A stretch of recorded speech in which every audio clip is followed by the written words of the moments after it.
je suis très heureux que vous soyez connectés ce soir à ce webinaire pour le Climact d'IS2. Ce soir, un sujet formidable qui me tient terriblement à cœur, c'est comment enchanter la transition au cœur des entreprises. C'est un sujet clé. Nous avons la chance ce soir que ce ne soit pas moi l'animateur, mais que ce soit Nicolas Meyroux. Certains d'entre vous l'ont eu et l'ont en cours. Nicolas est journaliste sur la radio France Bleu et j'apprécie beaucoup ce garçon et je le remercie vivement d'animer cette soirée. Il est entouré de Nathalie qui est à l'écran et de tous ses autres invités. Ce soir, c'est une table ronde avec 4 écrans à l'image et pas 5. Donc ça signifie qu'on va devoir faire une rotation des intervenants au rythme des questions que posera notre ami Nicolas. En backstage, je salue Laurent Daniel qui va essayer de ne pas s'en mêler les pinceaux dans je passe l'antenne, je passe le micro, je passe la caméra. Je vous salue tous, je m'échappe, je vous embrasse. Je vais essayer de modérer cette soirée avec Sarah que je salue également. Très bonne soirée à tous, faites-nous une super conf, je l'adore déjà d'avance. Merci, salut à tous. Merci Franck. Alors effectivement, vous allez participer. On vous voit déjà nous dire bonsoir. On est très heureux de vous retrouver. Toute l'équipe de Media School, mais aussi vous tous les invités, vous les professionnels, vous les étudiants. Comment enchanter la transition au cœur des entreprises? Alors c'est le numéro 2 effectivement de ces soirées Climact tous à la maison. La semaine dernière, on a eu les mots d'Anne Essel qui nous a donné des dates, des chiffres sur le dérèglement climatique. On a eu la confirmation de l'origine des pollutions, même si vous le saviez tous, dans l'ordre décroissant, en premier, l'industrie, l'habitat, l'agriculture, l'énergie, les déchets. Il y a eu cette phrase aussi, vous vous en souvenez certainement, travailler moins et passer plus de temps au lien social. Alors, avant de moins travailler, on va voir comment travailler autrement avec nos invités ce soir après les constats, les actes et déjà plein de choses faites dans les entreprises, changement de procédés, adaptation des invités aussi qui conseillent et mettent en œuvre des actions en faveur de la transition écologique. Voilà ce qu'on vous propose ce soir. Comment enchanter la transition au cœur des entreprises, c'est aussi parler de vous, vous les étudiants, les futurs professionnels, vous les managers, comment gérer l'humain aussi face au changement, un sujet important qu'on va aborder ensemble. Et puis, bien sûr, la contrainte, et là en ce moment, on connaît ce mot, il fait partie de notre quotidien, comment la crise sanitaire, la crise économique du moment va accélérer ou ralentir cette transition, va-t-elle enchanter ou désenchanter cette transition écologique? Ce soir, on est là pour partager des bonnes pratiques, de bonnes idées. Vous êtes là, vous qui nous suivez aussi, pour poser des questions.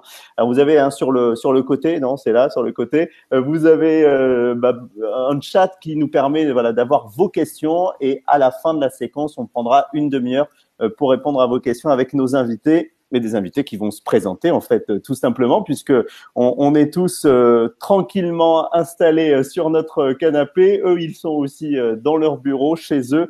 On est avec Nathalie Garelli-Milius aussi ce soir. Bonjour Nathalie. Bonjour Nicolas. Alors, vous êtes bonjour à tous. Et gérante d'Alta Consult. d'Alta Consult, oui. Ouais, vous nous expliquez vos activités? Alors, Alta Consult, c'est un bureau d'études, de conseil et de formation que j'ai créé en 2006, qui est basé à Nice et qui accompagne tout type d'organisation. Donc, ça va de la TPE au grand groupe, en passant par les établissements publics, les EPCI, les établissements publics de coopération intercommunale, voilà. Et donc, je les accompagne sur tout ce qui est effectivement transition écologique. Au niveau des bureaux d'études, ça peut être de la surveillance environnementale du site industriel, ça peut être tout ce qui est lié au changement climatique, tout ce qui est lié à l'économie circulaire, la problématique des déchets, les diagnostics, parce que on est spécialisé en responsabilité sociétale environnementale. Donc, il y a également le volet social sur lequel on intervient.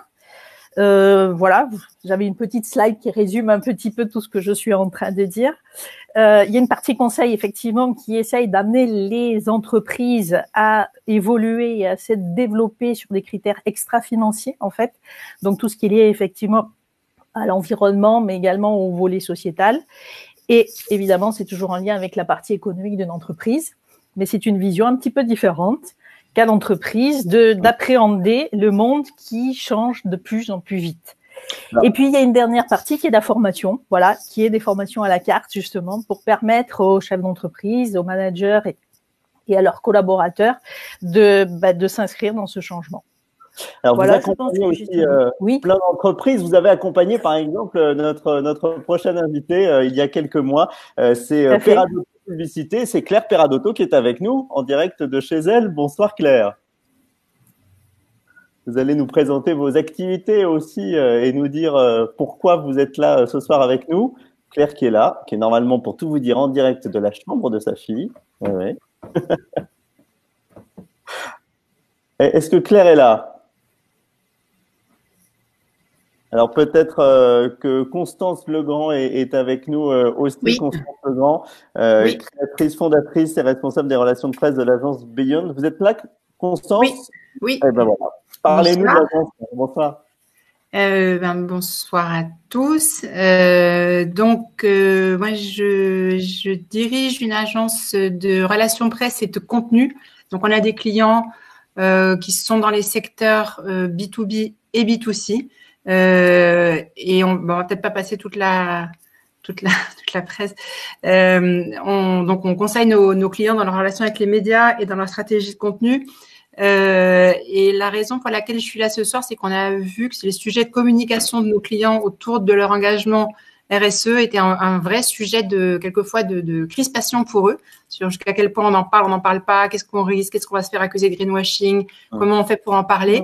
Et donc, on a développé dans le cadre d'une communication globale sur les entreprises qui sont nos clientes, toute une thématique d'accompagnement sur comment parler de ces sujets, jusqu'où et avec quel média il faut en parler et pas en parler, parce qu'on s'est rendu compte qu'ils avaient une attitude un peu craintive par rapport à ces sujets.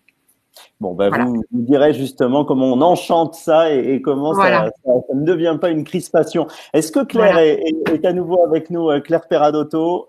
On va la retrouver dans un instant. Je pense que Florent, lui, est là, il est connecté. Florent Favier, chef de projet stratégie digitale, et il travaille à l'Institut océanographique de Monaco. Bonsoir Florent. Bonsoir Nicolas, bonsoir à toutes et à tous.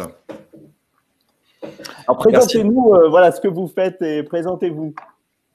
Alors, merci de nous avoir proposé l'Institut océanographique au sein de ma personne, à travers ma personne, d'être présent à ce Climacte. Alors, bien sûr, comme tout le monde, on aurait préféré être en chair et en os, tous réunis, mais c'est une bonne idée d'avoir maintenu sous une version digitale, parce que ça montre que finalement, l'innovation, le digital, ça sert aussi à ça, à rester en contact et à poursuivre des projets quand ils ont cet intérêt-là et surtout dans un domaine comme la communication. Donc, félicitations aux étudiants qui ont monté tout ça et aux équipes de Media School. C'était mon premier message.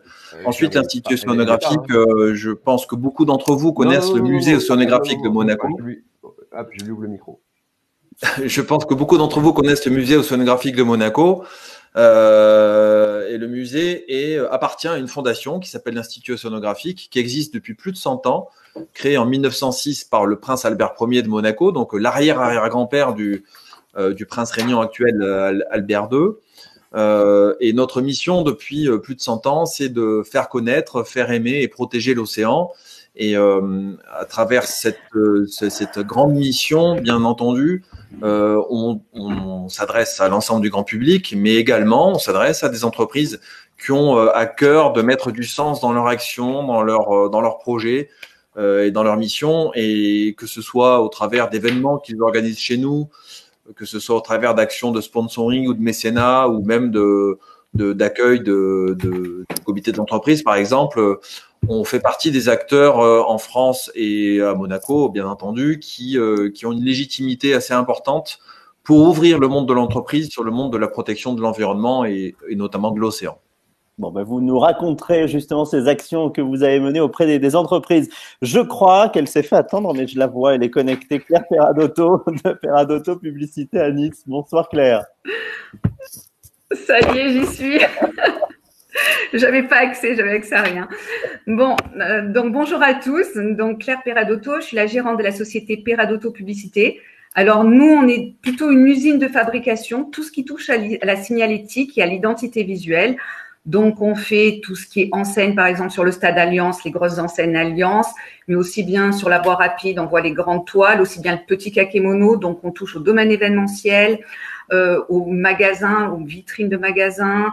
Donc, on est vraiment dans une production. Donc, c'est une usine de production. Ça avait été créé en 1963 par Roger Peradotto, mon père, qui était à l'époque peintre en lettres, qui faisait les décors de cinéma.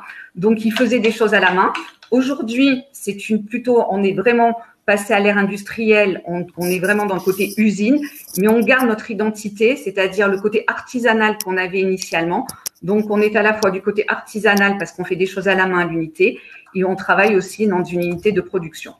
Donc, au niveau développement durable, ça a été un engagement vraiment de faire en fait des productions écologiques avec des encres écologiques, des produits écologiques.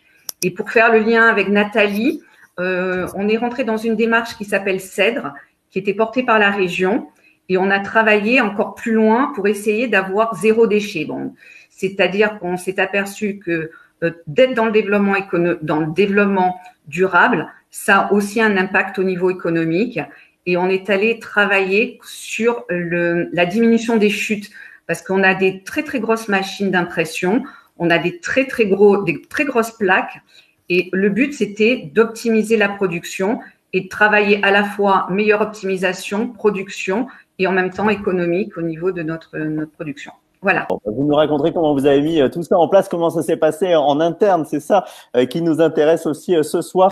Vincent Thibault-Flacher est aussi avec nous, il dirige Good Deed. Vincent qui dirige cette entreprise solidaire qui démocratise le don sur Internet. Je crois qu'il est là, on le voit arriver. Salut, bonjour. Ça arrive, ça s'affiche, on est aussi avec… Voilà, Vincent, bonsoir Vincent. Salut, bonsoir. Je crois que je suis arrivé un peu sur mon écran. J'avais déjà dit bonsoir 2 fois avant. Je pense que il doit y avoir un petit lag. Bon, parlez-nous de Good Deed. Moi, du coup, effectivement, je m'appelle Vincent et je suis fondateur de Good Deed, qui est une entreprise. Donc, c'est une start-up. On est une quinzaine de personnes à Paris. Et nous, notre objectif, s'il y en a qui connaissent un petit peu, c'est de permettre à tout le monde de faire des dons à des assos. Donc en fait, on est parti du principe tout bête que sur Internet, on avait accès à plein de services gratuitement. On pouvait aller sur Facebook, parler avec ses potes. On pouvait aller sur YouTube, regarder des vidéos. On peut aller sur Deezer, Spotify, écouter de la musique. On peut aller pour plein de services et y accéder gratuitement grâce à la pub. Et donc moi, je me suis dit tout bêtement, pourquoi est-ce qu'on pourrait pas, avec Good Deed, faire des dons gratuitement grâce à la pub? Et donc, vous pouvez aller sur le site de Good Deed ou l'appli. Choisir un projet d'association. Par exemple, en ce moment, on a collecté déjà plus de 135 000 euros pour MSF, Médecins sans frontières, les APHP, la Fondation des hôpitaux de France, l'Institut Pasteur, plusieurs associations qui luttent contre le coronavirus en ce moment. Donc, vous choisissez le projet, vous regardez une petite pub qui va durer 20 secondes et l'argent que génère la pub finance le don. Donc, on permet à plus de 350 000 personnes de faire régulièrement des dons en regardant des pubs gratuitement pour des assos.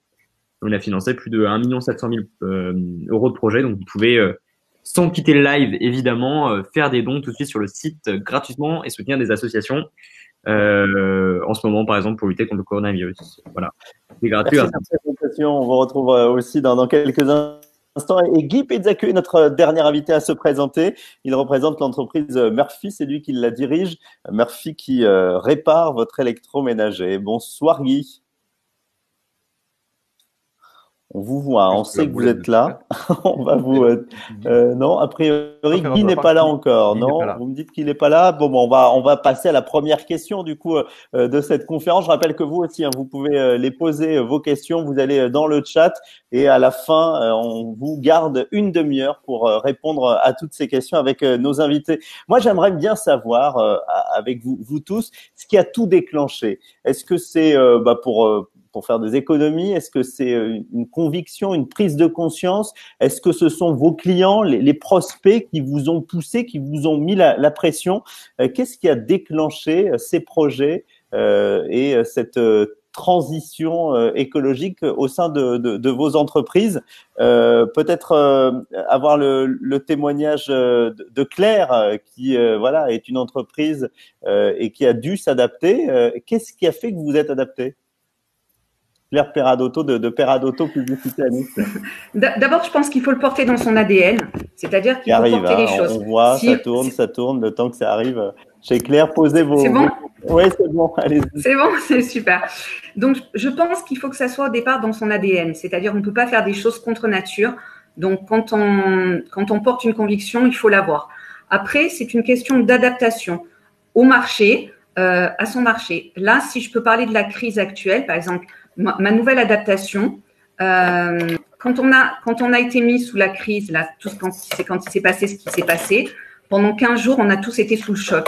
Moi, du côté événementiel de ma production, ça a été une catastrophe. Donc, j'ai beaucoup appris, j'ai beaucoup réfléchi. Et là, je ne sais pas si on peut mettre à l'écran ce que j'ai pu imaginer, c'est que ça a été une adaptation par rapport à la demande des clients et par rapport à ma propre conviction.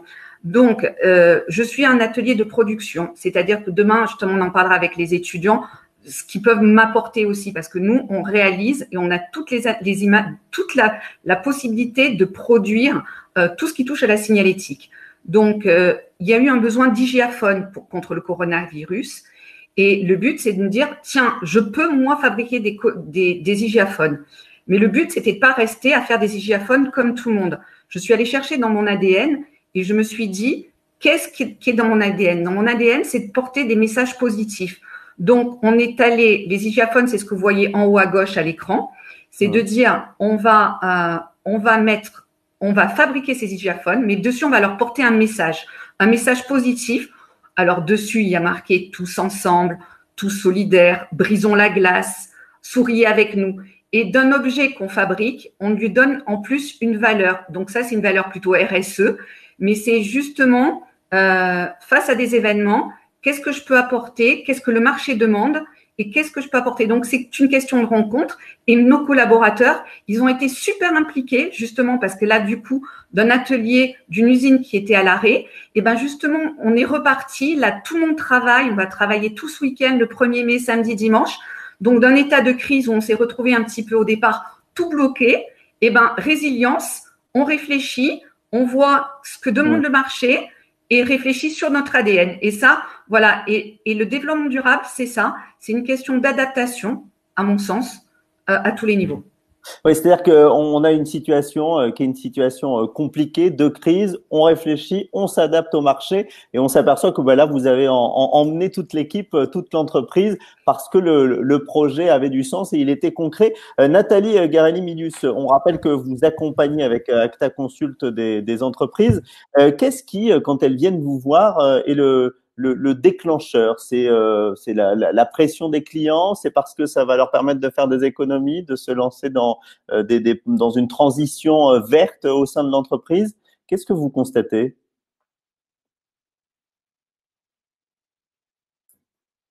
Nathalie, qui arrive, elle est là. Faut rallumer le micro, Nathalie, on vous entend pas. Voilà. Je disais que c'est en fait les entreprises viennent ou en tout cas s'engagent dans le développement durable. Effectivement, le premier cas, c'est quand le chef d'entreprise est lui-même convaincu et volontaire. Donc c'est déjà une démarche volontaire. Ça c'est, on va dire, le cas le plus facile. Encore faut-il qu'il arrive à impliquer tous ses collaborateurs dans la démarche, ce qui n'est pas non plus forcément aisé, et c'est là où on peut les accompagner. Il y a aussi un autre critère, c'est la contrainte réglementaire. Vous avez des entreprises, les grands groupes de plus de 500 salariés, qui sont obligés d'élaborer de faire un reporting extra-financier annuellement, de réaliser un bilan carbone. Et donc ces gens-là sont obligés. Alors il y a ceux depuis bien longtemps. Donc ces grosses entreprises se sont appropriés ces démarches de transition écologique, ils ont pris conscience des avantages économiques que ça génère et également sociétaux au-delà de l'environnement, et en fait, elles impliquent toute leur chaîne de valeur dans la démarche.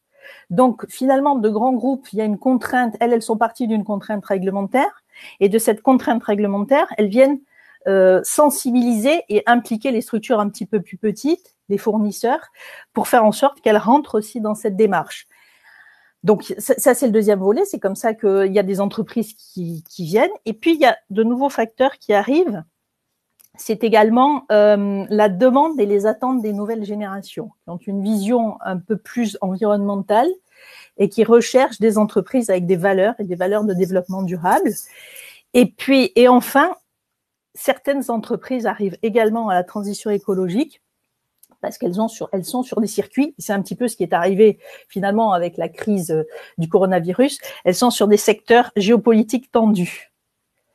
Et donc, par exemple, quand la Chine a refusé d'accepter les déchets il y a quelque temps, tout d'un coup, tout le monde s'est aperçu qu'on avait des déchets plastiques, qu'on générait du plastique, et que qu'est-ce qu'on allait en faire? On a découvert subitement qu'il y avait un 7e continent, et tout ça s'est passé très très vite, et les entreprises ont été obligées de s'adapter et d'évoluer, par exemple, sur leurs emballages, sur leurs matières plastiques. Donc ça peut être aussi une pression géopolitique. Ouais, mais alors vous avez parlé de contraintes, vous avez parlé d'obligations. Oui.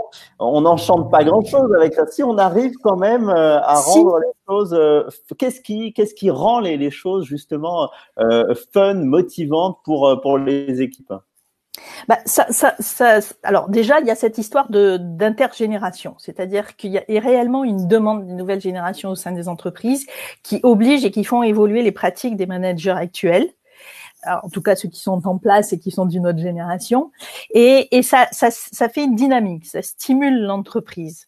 C'est vrai que c'est pas évident à se mettre en place. Il y a des freins qu'il faut sur humains.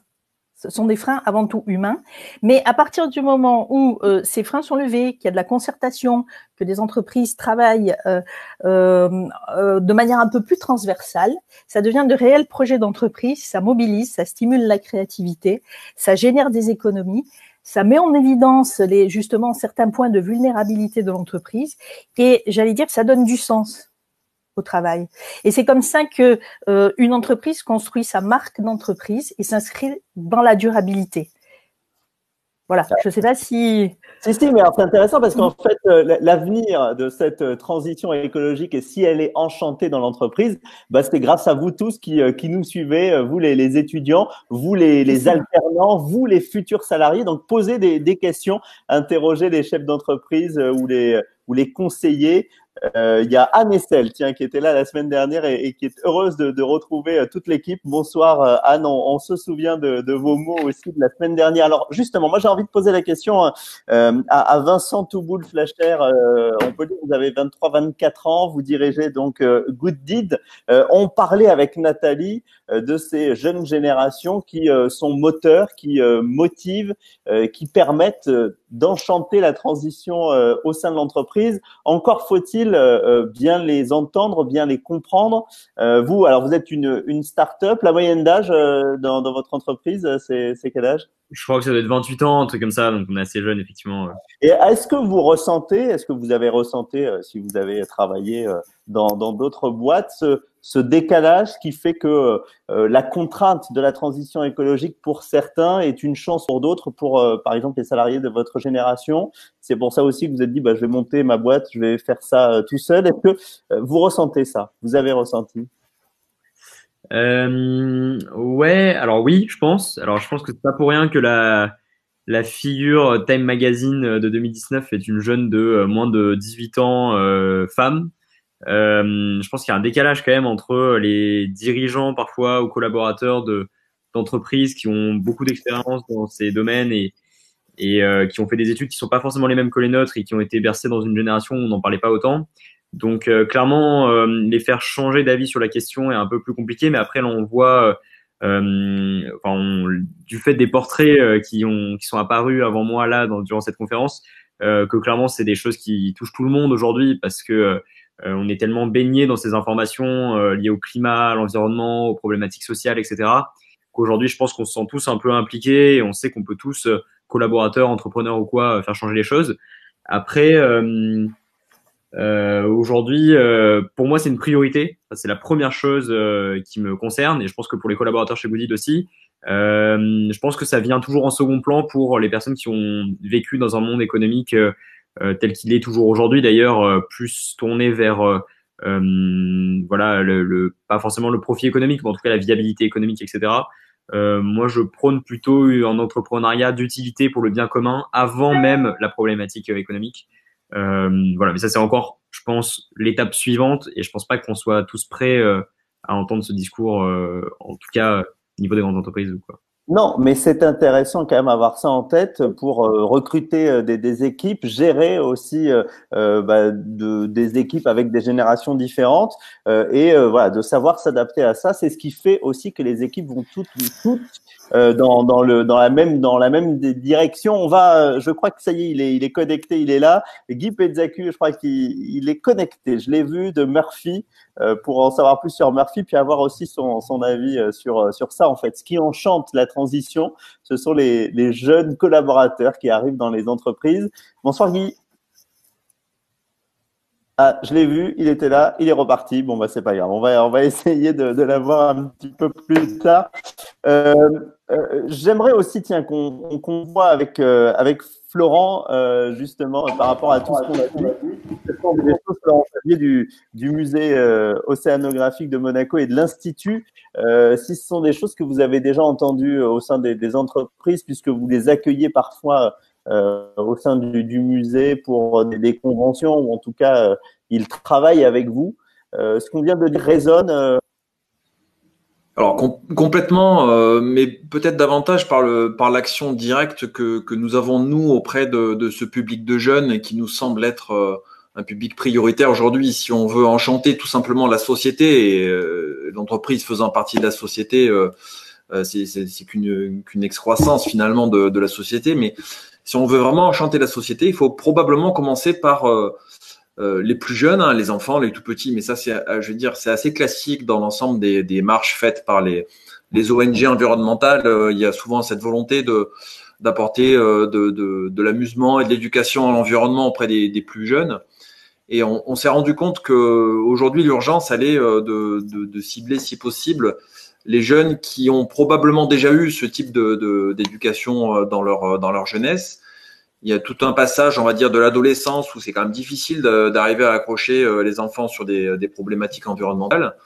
Et puis il y a cet âge de la maturité où le jeune rentre en âge adulte, fait des études pour trouver un travail et donc trouver un rôle, une place dans la société au niveau professionnel. Et ils sont tous relativement, enfin je veux dire, on a des générations de jeunes aujourd'hui qui sont extrêmement créatives, qui sont extrêmement impliqués, qui ont compris probablement beaucoup plus que les générations avant elles le sens de ce que c'est que l'environnement et sa protection, mais aussi la connectivité, l'importance de jouer collectif, l'importance de s'impliquer sur des choses qui font sens et pas simplement sur un projet professionnel, sur du business au sens commercial et monétaire du terme. Donc, on a identifié cette génération-là comme étant vraiment prioritaire dans notre action. Si on avait pu tenir dans les délais, malheureusement, ce Climacte au mois de février, j'aurais davantage orienté mon intervention, par exemple, sur un challenge qu'on a créé à Monaco, qui est le Monaco Ocean Protection Challenge, qui s'adresse vraiment à des jeunes en situation d'être étudiants dans des écoles, et Media School était un très bon exemple des étudiants qu'on aurait visés, parce que l'idée c'est vraiment d'apporter cette créativité, cette inventivité, et parfois même il y a un côté très opérationnel dans cette génération qui nous manque un petit peu, et voilà, ce challenge il a quand même lieu. C'est un peu tard pour y participer, mais voilà, pour l'an prochain vous saurez qu'il y a un challenge international qui existe.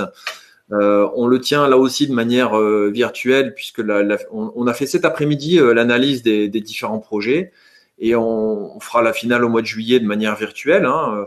Et ce qui est vraiment frappant, c'est cette capacité à s'investir, quelle que soit votre origine sociale, professionnelle ou les filières dans lesquelles les étudiants travaillent. Il y a une capacité d'investissement sur des sujets de fond et de créativité qui nous époustoufle à chaque fois. Donc, je trouve vraiment intéressant de lier cette génération particulièrement dynamique et active avec des sujets de fond qui les concernent eux au premier chef, et en plus dans des acceptions relativement joviales. Il ne s'agit pas de se lamenter, de battre sa coupe et de se dire qu'on est foutu.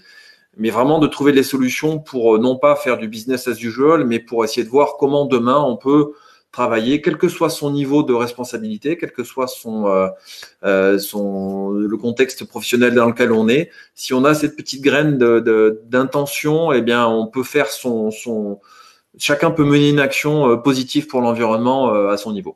Et ça y est, un nouveau hashtag a été lancé, Génération Solutions, par Franck Kerfourne. Effectivement, si on enchante la transition écologique, c'est parce qu'on le fait grâce à vous dans les entreprises. Encore faut-il bien vous comprendre, bien vous manager, bien vous motiver, transmettre aussi ce que les autres générations ont à transmettre. Mais on avoue que d'entendre j'ai toujours fait comme ça et ça va pas changer, c'est un peu frustrant et on comprend que du coup vous ayez envie de monter votre boîte, mais les grosses entreprises doivent aussi avoir ça en tête pour enchanter leur transition écologique. C'est faire entrer de nouvelles générations, les écouter, les suivre aussi, oui. Leur donner des projets sur cette thématique-là. C'est ce que vous avez constaté, Nathalie Garelli-Minus, souvent d'Acta Consult. Faut pas freiner, faut coacher les jeunes générations. C'est comme ça qu'on les manage, surtout dans ces questions de transition écologique. Oui, pour toutes les questions d'ailleurs. Effectivement, j'entends souvent des chefs d'entreprise me dire oui, les jeunes générations, ils sont pas très motivés, ils partent tôt, enfin bon, les respects des horaires, etc. Bon, ce genre de choses. Ils savent plus ce que c'est l'entreprise. Ouais, ils s'investissent pas, mais parce qu'en fait, ils n'ont pas placé les valeurs et le travail de la même manière, on va dire, que ma génération. Ma génération qu'on appelait, il me semble bien, les taiseux, c'est-à-dire on a un CDI, on le garde et on va jusqu'au bout et on se tait. Et ils ont une vision complètement différente. Et effectivement, s'ils n'arrivent pas à trouver ce qu'ils recherchent et le sens qu'ils souhaitent dans l'entreprise, ils sont d'une mobilité déconcertante, c'est-à-dire qu'ils sont capables de partir, de changer, de passer d'une entreprise à l'autre. Je le rencontre assez régulièrement. J'ai une entreprise qui a pas réussi à recruter un responsable d'exploitation, un jeune, parce que en fait, elle était assez mal desservie par les transports en commun. Donc, il a dit, moi, je fais pas 20 minutes de voiture tous les matins. Donc, par exemple, c'est un problème comme ça. Alors, la loi sur la mobilité est susceptible peut-être d'aider ce genre de problématique. Qu'est-ce que j'ai comme cas une jeune fille qui a été embauchée dans une entreprise de cosmétiques, qui avait regardé le texte du fondateur avec des valeurs, etc., et qui me dit en plein entretien, oui, mais en fait derrière les valeurs il n'y a pas grand-chose. En fait, ils vendent du plastique. Je pense que je vais démissionner. Ouais. Ou alors pire, j'achète les produits ailleurs. Ouais. Donc dans une société où il y a pas en vrac des produits cosmétiques en vrac sans emballage plastique. Donc on se retrouve avec des valeurs de l'adaptation à la situation. C'est ça qui enchante en fait la transition écologique dans les entreprises, parce que cette génération, vous tous qui nous suivez, vous allez nous motiver aussi, et nous on va s'appuyer sur cette énergie et ces convictions que parfois on a perdu, parce qu'il faut aussi comprendre et vous allez peut-être être d'accord avec moi, Nathalie, mais on a eu des discours très différents sur les 30, les 40 dernières années concernant l'écologie. Les choses étaient beaucoup moins claires, et on peut comprendre aussi que les managers, on va dire, de l'ancienne époque aient eu du mal à s'adapter et ne voient ça que par la contrainte en fait. Oui, parce que c'était exclusivement basé sur du réglementaire, et on va dire que personne s'était vraiment engagé pour arriver à identifier les bénéfices. Donc, et faut quand même se mettre en tête qu'un chef d'entreprise, c'est un chef d'entreprise. Il faut quand même que son entreprise fonctionne, fasse des bénéfices pour pouvoir employer ses salariés. Donc, il faut pas non plus penser qu'un chef d'entreprise est un philanthrope à tout point de vue. Mais là où ça match, c'est quand l'entreprise prend réellement conscience que le fait de travailler sur la transition écologique, ça lui permet de pérenniser, de sécuriser son business. Parce que à l'heure actuelle, on parle souvent du jour où la Terre, où on a consommé toutes nos ressources, etc. Mais comme on le voit pour le Covid, comme on l'a vu pour l'histoire des déchets pour la Chine, demain, on est en flux tendu sur un secteur, sur un approvisionnement en ressources. L'entreprise, s'arrête. C'est exactement le cas de ce qui se passe avec le Covid. Or, le fait de travailler sur la transition écologique et plus largement sur la responsabilité sociétale permet d'identifier en fait tous les points de vulnérabilité de l'entreprise indépendamment du volet purement financier. Et c'est comme ça que les entreprises s'inscrivent dans la durée, qu'elles apportent des valeurs et du sens. Et pour revenir aux jeunes générations, parce qu'on l'a pas dit, c'est qu'à partir du moment où ils trouvent du sens, à ce moment-là, ils s'investissent, ils sont responsables et ils ne comptent plus leurs heures. Alors du sens, justement, il y a une entreprise qui en a trouvé avec une situation pour le coup très concrète et on va dire très très basique. C'est un appareil à la maison qui tombe en panne. Oui, mais un nouveau concept est apparu et je crois que ça y est, c'est la 3e fois que je le lance et il est là. On me le confirme. Guy Petzaku, bonsoir Guy de l'entreprise Murphy. Vous dirigez cette entreprise. Vous allez apparaître à l'écran. Réparation d'électroménager. Bonsoir. Alors, présentez-nous le concept en 2 mots pour ceux qui ne connaissent pas encore Murphy. Alors, Murphy, c'est une entreprise de réparation d'électroménager que j'ai créée avec 4 associés il y a maintenant 18 mois. Donc, on répare les gros produits de la maison, lave-linge, sèche-linge, lave-vaisselle, four, enfin, en gros, tous les produits encombrants qui nécessitent d'avoir un technicien qui se déplace à domicile. Donc, nos profils, pour rejoindre un peu le fil rouge de la discussion tout à l'heure sur la quête de sens, donc nous, notre profil, c'est grandes écoles d'ingé ou de commerce. On a travaillé 2-3 ans dans diverses boîtes et on était en fait fondamentalement convaincus que le futur de la consommation d'électroménager allait passer par la réparation. Et en fait, plutôt que aujourd'hui, on voit les géants de ce milieu, Boulanger, Darty, Ubaldi, qui en fait ne proposent pas forcément de solution de réparation très efficace et donc en fait c'est là qu'on s'est dit on va monter notre boîte et concrètement chez Murphy on a une offre de réparation en 3 temps. La première, on met à disposition des tutoriels gratuits avec un outil d'aide au diagnostic assez performant sur notre site qui permet aux gens de réparer leurs produits tout seuls. En fait on a une démarche, on est très convaincu que plus les gens vont réparer, plus ils vont potentiellement faire appel à des professionnels. Ça nous permet de sortir un peu de ce métier de la réparation boîte noire où on a l'impression que le technicien, c'est un mec un peu mystérieux, peut-être magicien même, qui va venir taper avec sa baguette magique sur la machine et hop, ça a marché, ou peut-être même qui va la casser, à quelque chose où on explique exactement pas à pas ce qui va se passer et on a une démarche transparente puisqu'on dit au consommateur, si vous voulez le faire tout seul, vous pouvez.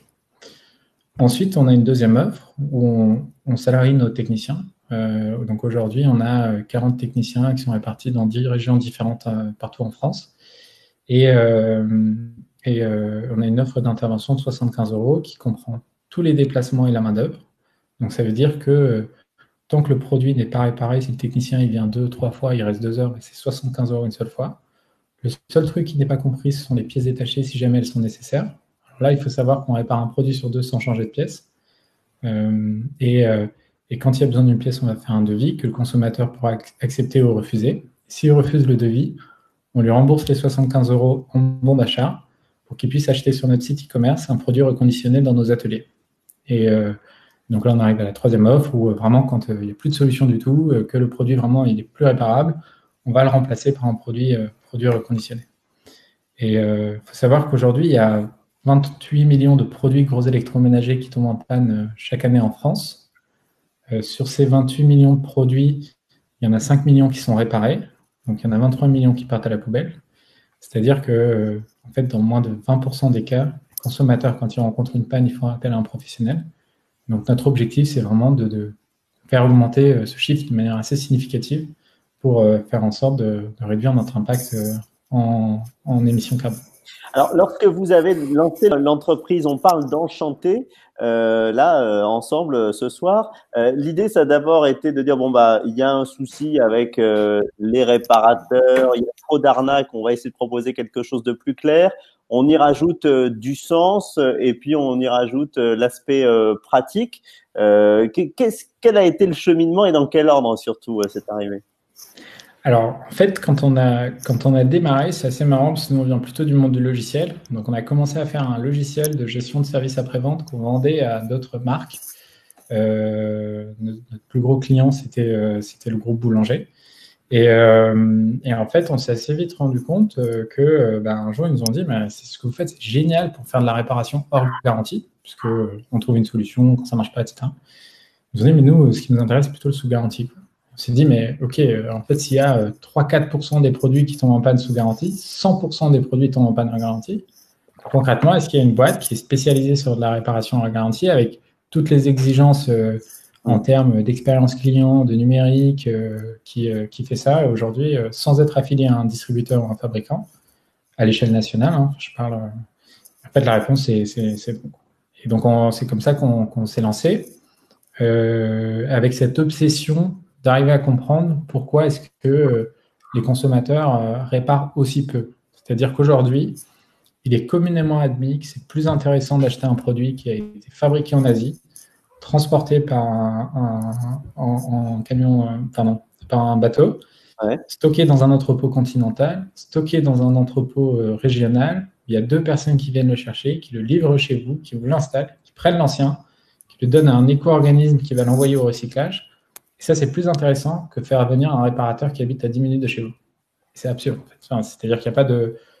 C'est quelque chose qui est un peu bizarre. Et la raison, c'est qu'en fait, les géants de ce domaine-là, ils ont investi depuis les années 70 où l'enjeu, c'était d'équiper les ménages des quantités énormes d'argent pour créer des systèmes logistiques hyper performants. Et en fait, le SAV, aujourd'hui, c'est le Moyen-Âge. C'est-à-dire, chez les principaux distributeurs, vous pouvez acheter un produit qui vous est livré sur un créneau horaire de 2 heures en 24 heures. Pour faire un appel à un réparateur, vous êtes obligé de téléphoner, vous avez des créneaux horaires qui sont donnés à la journée. Enfin, c'est le Moyen-Âge. Et donc, on a commencé comme ça. Il y a l'aspect pratique et après, l'aspect de lutter contre cette obsolescence programmée, lutter contre le fait qu'on répare pas des produits, qu'on les jette sans même se poser la question de la panne. Donc, il y a l'aspect vert qui est arrivé pendant, en fait, si je comprends bien, si je vous ai bien compris. Le côté, vous voulez dire le côté green? Oui, green, ouais. En fait, c'est un peu une. Non, ça a été dès le départ. En fait, on s'est dit, nous, on veut résoudre ce problème-là et on va le faire en aidant les acteurs existants à s'améliorer. En gros. Ok. Et après, on s'est rendu compte assez vite que en fait, les acteurs existants, ils nous apportaient que des problèmes, pas de solutions. Et on s'est dit, on va le faire tout seul. Et donc ouais, on est quand même très convaincus. En fait, ce qui est compliqué, c'est que nous, notre rôle dans l'écosystème, c'est pas de former les consommateurs, c'est pas d'être moralisateur, c'est pas de leur expliquer ou en tout cas de mettre de la pression sur le législateur. Ça, c'est le rôle d'association, c'est le rôle d'association de consommateurs. Et nous, notre enjeu, c'est de faire en sorte que on apporte des solutions concrètes quand les gens entrent une panne. Alors, on a plein de personnes qui nous suivent, qui nous demandent si c'est possible à Nice, si vous intervenez à Nice. Oui, on intervient à Nice. Alors, il faut savoir que sur les 5 associés, on est 4 à avoir grandi à Nice.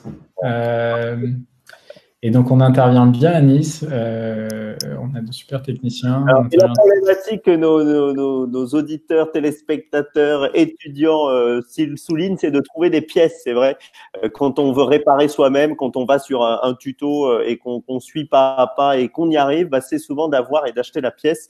Donc là, voilà, c'est aussi une solution de faire appel à Murphy, au-delà du fait qu'on sait quand même dès le départ combien ça va nous coûter. Vous restez avec nous maintenant qu'on vous a retrouvé, Guy, mais je crois que vous aviez une réunion juste avant parce que oui, confinement ne veut pas dire vacances.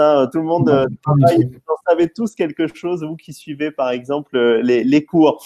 Alors, moi j'aimerais bien entendre Claire Peradotto sur cet enchantement et cette transition écologique effectuée dans son entreprise Peradotto Publicité, qui fournit des supports, qui crée des supports publicitaires, et tout se recycle du coup chez Peradotto Publicité. On a changé les process, on a changé les habitudes. Comment ça a été perçu dans l'entreprise? On a entendu que vous étiez capable de vous adapter à la situation, mais là, quand il a fallu dire là non, on va rien jeter, on va réfléchir à comment réutiliser toute notre matière première. Je pense que tous les gens, quand on parle développement durable et quand on parle économie, tout le monde se sent aujourd'hui impliqué. C'est Nathalie d'ailleurs, Nathalie Milus est venue grâce au système CEDRE, est venue m'accompagner dans cette démarche de comment optimiser la production. Et là-dessus, on a travaillé sur l'optimisation des chutes. Et tous les collaborateurs, on en fait une deuxième vie, on fait des nouveaux objets avec toutes les chutes. Et c'est là justement où les étudiants pourront intervenir, c'est qu'on travaille sur plein de matières comme le PVC, comme le Dibond, comme l'adhésif pour le sol. Et il y a plein de nudges, il y a toutes des nouvelles techniques. Et c'est là on va parler collaboration maintenant, on va parler solidarité, on va parler entraide, que toutes les idées des gens peuvent aujourd'hui nous servir. Nous, avec Nathalie, on fait partie aussi d'un collectif qui s'appelle Entrepreneurs d'avenir, qui est un mouvement national d'entreprises qui sont dans le développement durable. Et à Nice, on se rejoint dans un petit groupe de co-développement, c'est-à-dire qu'on se voit une fois par mois pour justement réfléchir.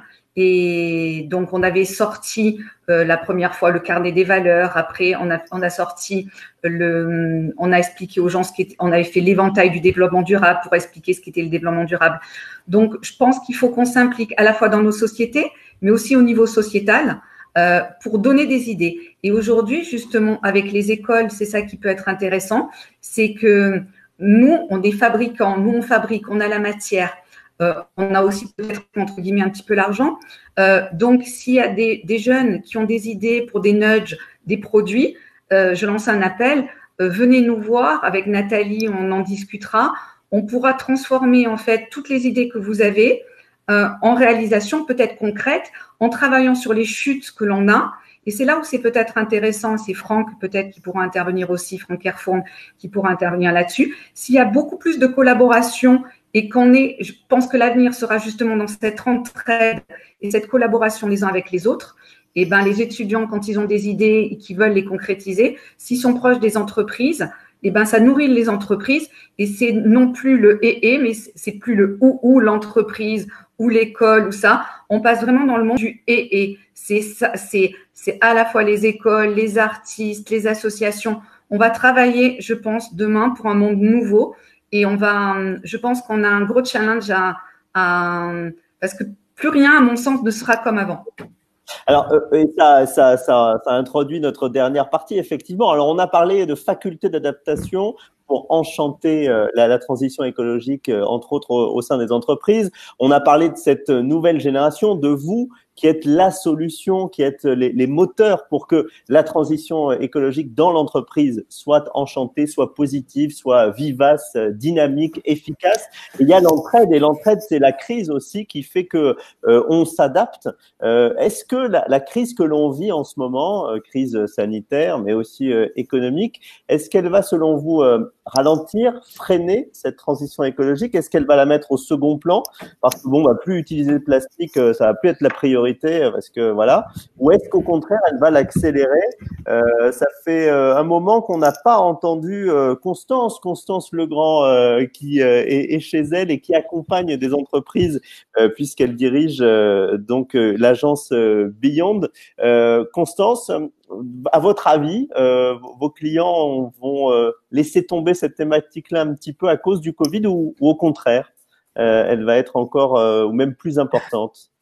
Non, je pense qu'il va y avoir… qui arrive, elle se connecte, elle est là, sa caméra s'affiche. C'est bon? C'est bon. Tout va bien. Je pense qu'il va y avoir plusieurs phases. Je pense que la phase première, qui va être des difficultés économiques pour beaucoup d'entreprises et donc beaucoup de nos clients, il y aura plus, dans le RSE, il y a aussi le sociétal, il n'y a pas que l'écologique. Donc, je pense que les actions sociétales où, par exemple, l'intégration de personnes peu qualifiées, l'intégration de personnes handicapées dans les entreprises, des choses comme ça va devenir plus difficile pour les gens peu qualifiés de s'en sortir sur le plan professionnel, parce que là, il va y avoir une crise économique qui va être dure pour tout le monde. Et donc, je pense que dans ce moment-là, les entreprises, en tout cas nos clients, préparent des actions d'intégration, d'arriver à trouver des moyens pour que les gens, même les moins qualifiés ou les moins armés, on va dire, puissent quand même se sortir le mieux possible de cette période économiquement difficile. Donc ça, ce sera un volet plutôt sociétal. Et après, le volet écologique, c'est vrai que c'est possible dans une période où il y aura une récession économique forte. on se dise que l'écologie, ce sera quand on aura le temps. Je pense que ça va sincèrement un peu arriver, mais ça ne veut pas dire qu'on va l'oublier. Ça veut dire qu'il faut profiter de cette période où l'écologie sera peut-être un peu moins médiatiquement couverte pour préparer des actions qui aient un sens par rapport à cette crise. On ne peut pas juste dire, j'avais prévu ma communication avant, parce qu'on fait bien sûr des plans de communication à 6 mois pour nos clients, avec bien sûr, on prévoit des phases médiatiques. Bien sûr que non, on ne peut pas juste redire, bon, allez, c'est bon, on dit que la crise est terminée et on remet en avant ce qu'on avait prévu de mettre en avant. On doit revoir tout le plan de communication avec une articulation autour de cette crise, mais je pense peut-être plus sociétale en premier et écologique ensuite. Et en tout cas, ce qu'on dit vraiment à nos clients, c'est que, quelles que soient vos initiatives, parlez-en, dites ce que vous faites, même si c'est pas parfait, même si c'est pas complet, même si vous n'avez pas les moyens d'une multinationale. À votre niveau, si vous faites quelque chose, et la plupart de nos clients font quelque chose sur le plan RSE, tout simplement parce que soit ils sont convaincus, soit ils se rendent compte que leurs clients finaux leur demandent et qu'ils ont en fait pas tellement le choix. Et dans tous les cas, ce qu'on dit vraiment, c'est ce que vous faites, vos initiatives.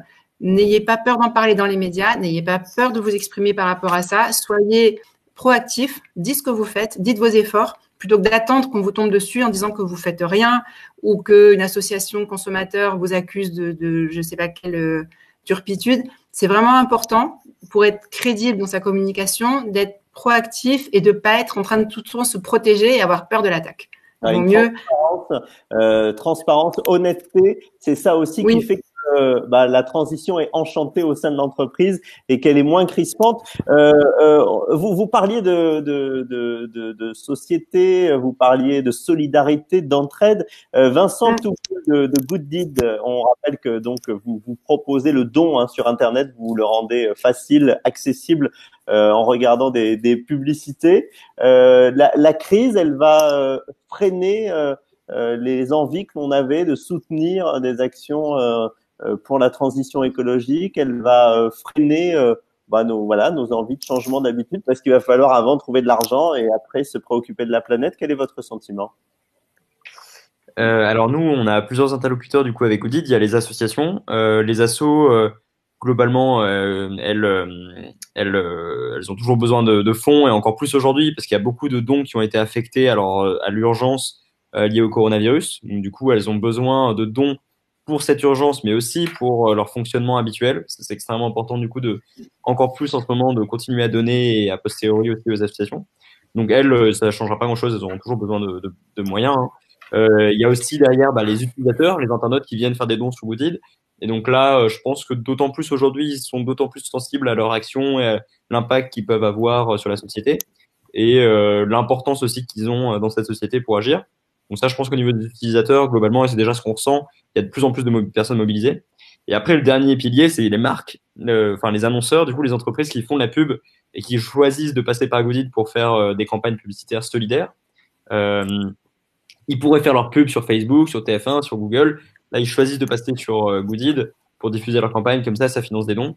Nous, c'est plus cher, du coup, notre format, parce qu'on finance des dons derrière. Par contre, effectivement, comme on le disait auparavant, ça leur permet de valoriser leur engagement, valoriser leur image de marque. Et ça permet du coup au grand public de voir que cette entreprise agit aussi. Agit même plus que dans sa publicité. Est-ce qu'elle va choisir d'agir pour une entreprise d'accompagnement social qui accompagne les plus touchés par cette crise, ou est-ce qu'elle va quand même, peut-être comme elle l'aurait fait il y a 3 mois, il y a 2 mois, choisir des entreprises qui ont des actions en faveur de l'environnement? Est-ce qu'il y a un risque pour cette thématique de l'environnement, de la transition écologique? Je pense pas. Globalement, nous, ce qu'on a vu, alors ça fait 5 ans maintenant que Goodil existe et du coup, on a financé plus de 250 projets. Donc, il y en a eu beaucoup à l'international au début. Après, on est revenu sur un périmètre plus national. Et aujourd'hui, je pense qu'il y a 50% des projets qui sont à l'international, 50% en France. Et sur la thématique du social ou de l'environnement, c'est assez bien réparti. Depuis quelques mois, effectivement, il y a beaucoup de projets qui sont lancés sur le sujet de l'environnement. Je pense pas que ça baisse. Je pense clairement pas que les entreprises délaissent l'environnement pour des sujets sociaux dans ce qu'elles financent avec Goodid. Néanmoins, c'est vrai qu'aujourd'hui, on voit qu'on a une urgence sanitaire au niveau des grands groupes, des grandes entreprises. Nous, c'est plutôt avec celles-ci qu'on travaille. Maintenant, il y a une urgence sociale sur fond d'urgence climatique, mais c'est une urgence qui est urgente, donc à court terme, mais dont on sait que les répercussions seront à long terme. Donc, c'est vrai que je pense que, comme ce qui a été dit juste avant, les budgets, les investissements et les efforts en temps seront plus mobilisés sur du social que sur de l'environnement, alors que il faudrait vraiment que les deux soient faits en parallèle, parce que tout ce qu'on va régler aujourd'hui est très important, mais c'est vrai que il y a plusieurs études et plusieurs articles qui sont parus sur le sujet, mais c'est vrai qu'on c'était peut-être qu'un prémisse à quelque chose qui sera encore plus général dans 2 ans, 3 ans, 5 ans, 10 ans, 50 ans, on ne sait pas, mais en tout cas, il peut y avoir quelque chose de pire. Du coup, il faudrait vraiment arriver à gérer les deux sur le même, voilà, avec le même ordre de priorité, quoi. Et quitte à refaire quelque chose, autant le refaire avec l'idée de la protection de l'environnement, voilà, qui soit là, qui soit présent. Dans un instant, on va répondre à vos questions. Donc, posez vos questions en ce moment sur le chat, des questions à un invité en particulier. N'hésitez pas, on peut les lire vos questions dans quelques instants. On va passer à la salle, puisqu'on vous voit, hein, on vous voit sur le canapé. 18h. J'espère que vous n'avez pas commencé l'apéro. Bon, l'apéro ce soir, Green Team et Climact, mais voilà, on sait que vous êtes là et on lit d'ailleurs vos messages et ça nous fait plaisir de vous lire. Florent, vous travaillez à la direction de la politique des océans, vous êtes stratégie digitale. Sur cette question du soutien aux actions en faveur de l'environnement, vous, le musée océanographique, la fondation, l'institut, vous faites ça tout au long de l'année, depuis des années, des décennies. Est-ce qu'on s'aperçoit qu'en temps de crise économique, on laisse un peu tomber cette thématique-là? Est-ce que vous pensez que là, parce qu'on est dans une époque particulière, ça va être la même chose aussi? Alors, je suis assez d'accord avec ce qui a été dit avant. J'ai entendu des grands penseurs qui disaient qu'on passait d'une société du risque à une société de l'inconnu avec cette crise. Et donc, bien malin qui peut répondre à ce genre de questions. Ce qui est vrai, c'est que on nourrit beaucoup d'appréhension avec l'avenir. Dans les recettes directes de l'Institut océanographique, il y a bien entendu les entrées du musée et qui sont nulles depuis pratiquement 2 mois, dans des périodes d'affluence assez importantes. Donc c'est vrai que pour toutes nos actions de médiation ou d'aide sur la préservation de l'environnement, on va être freiné à un moment donné. Donc on est en train de monter une campagne d'appel aux dons. Ce qui est compliqué, c'est en effet de faire appel aux dons pour des sujets qui peuvent paraître un peu lointains par rapport à l'urgence actuelle qui est celle de la santé et du social, hein, du lien social avec les problèmes économiques qui vont probablement faire jour dans quelques jours, semaines ou mois. Donc c'est un peu compliqué de solliciter sur cette thématique-là. Et pour autant, comme le disait très bien à l'instant Vincent, c'est que l'urgence climatique ou l'urgence de la biodiversité, elles sont tout aussi importantes et relativement liées à ce qu'on vit aujourd'hui comme crise. Parce que demain, si on n'y prend pas garde, on risque d'avoir des répétitions de ces crises avec d'autres virus qui peuvent être bien plus dangereux, parce que fonte des glaces, parce que perte de biodiversité, perte de richesse dans le tissu du vivant.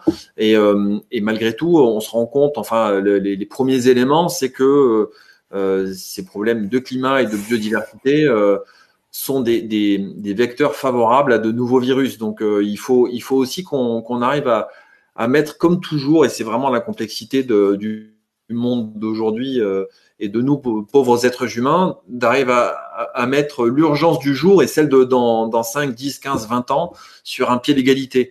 Je suis assez sidéré de voir l'importance des répercussions des décisions qui ont été prises pour un virus. Je dis que pour un problème de réchauffement climatique qui va être bien plus problématique pour beaucoup plus de monde, il faudrait qu'on puisse être capable aussi d'avoir une hiérarchie assez basique et assez naturelle de où sont les priorités. Donc on verra bien l'après-virus si les entreprises sont au contraire vraiment mobilisées parce qu'il y a eu un impact, enfin me semble-t-il, hein, il y a eu un impact de cette crise sur l'appréhension qu'on a des problèmes environnementaux, me semble-t-il. Maintenant, est-ce que l'après-virus sera comme avant, mais en pire ou en mieux? On ne sait pas. On espère tous que ça sera en mieux, avec une petite crainte que pour rattraper le retard, on soit prêt à tous les sacrifices sur notamment l'environnement. Et bon, voilà. Donc, on va tout faire les uns les autres, j'imagine, pour pas aller dans ces extrêmes-là, mais je pense qu'aujourd'hui, le message important à garder en tête, c'est que ce qui nous arrive aujourd'hui, on a potentiellement un impact à avoir dessus en prenant en compte l'environnement dès demain.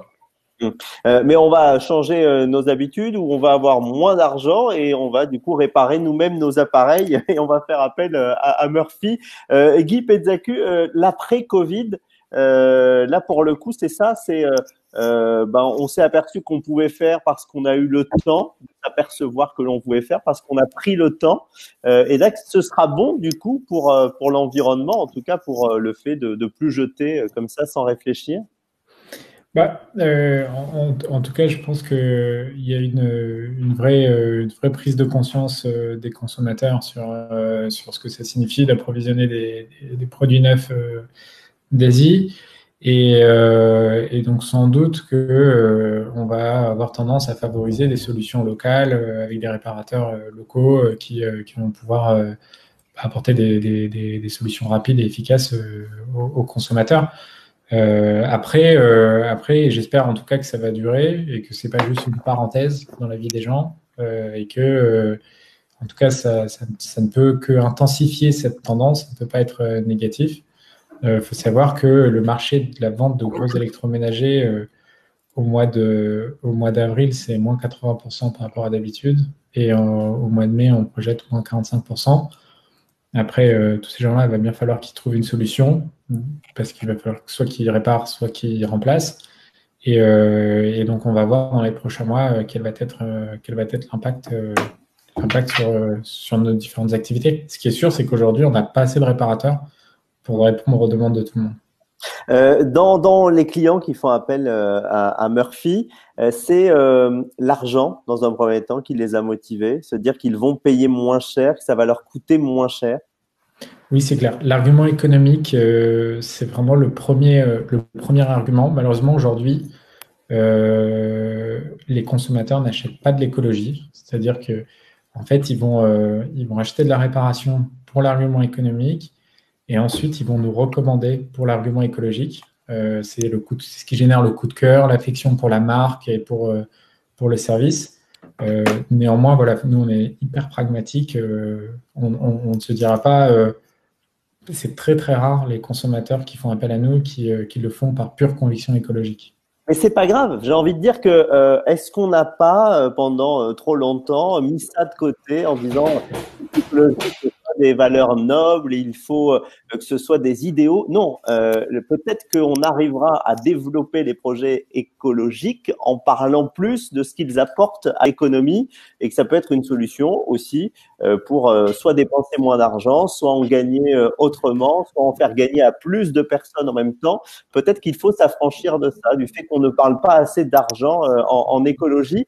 Est-ce que Nathalie Garelli-Milius, vous qui accompagnez des entreprises chez Acta Consult, ça c'est un argument, se dire il y en a marre, il faut aussi parler d'argent, et peut-être que l'argent, le porte-monnaie est le vecteur au développement des projets en lien avec l'écologie. Oui, c'est un argument. Par exemple, parce que faire de l'environnement, c'est pas forcément dépenser, c'est économiser en fait. Et je pense qu'il y a une mauvaise approche ou une mauvaise perception des choses.